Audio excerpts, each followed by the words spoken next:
In AD 64, the world was ruled by Rome, and Rome was ruled by a murderous pervert whose name was Nero. You've probably heard of him.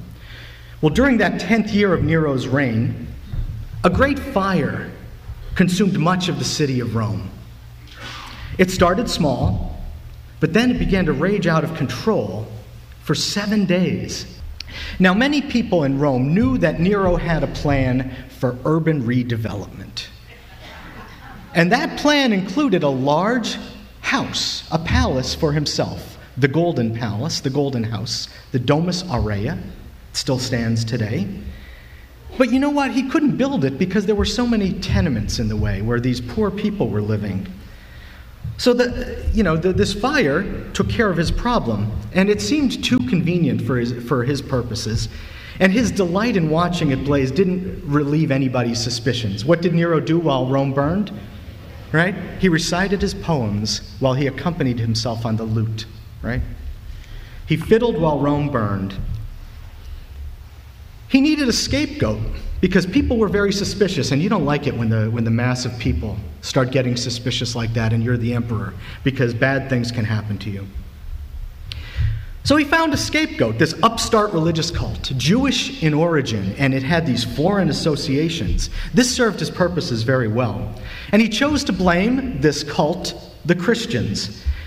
Now, Nero was a perverse expert at human torment. And so what he did was he had these Christians, a group of them, rounded up, and he had them tortured to the point where they were so crazy they would admit to anything.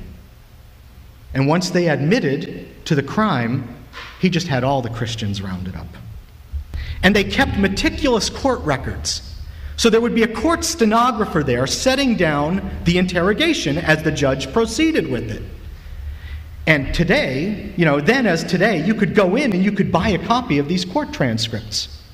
And that's what the early Christians did. They would go in and buy a copy of the court transcripts. And so many of these have survived to our own day. And what's very interesting about it is that as the judges were interrogating these prisoners, these early Christians, they would ask them questions about their crime, and the Christians wouldn't bother trying to reason out an answer. They would answer with lines from the Christian liturgy. They would lift up their hearts. They would say, Deo gratias, thanks be to God. Because they knew that what was happening there was a liturgy.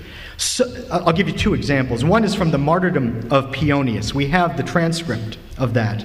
And once it comes to his execution, the Christians amended it, and they described his execution. They said, and looking up to heaven, he gave thanks to God. They used the words of our first Eucharistic prayer, which was used then too. And the Greek word for thanks, he gave thanks, is Eucharistesos. He gave thanks. It can also be rendered as he offered a Eucharist to God. This is from the martyrdom of Irenaeus of Sirmium. He was a priest. And these are the last words that were set down by his witnesses.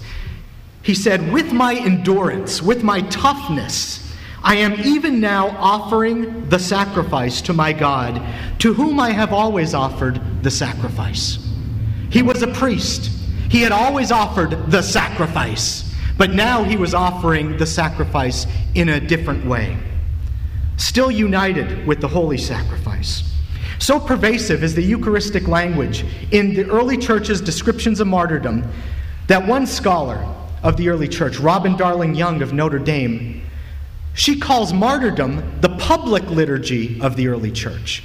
The Mass was the private liturgy because non-Christians weren't permitted to attend, but martyrdom was the public liturgy, and the Christians themselves treated it that way.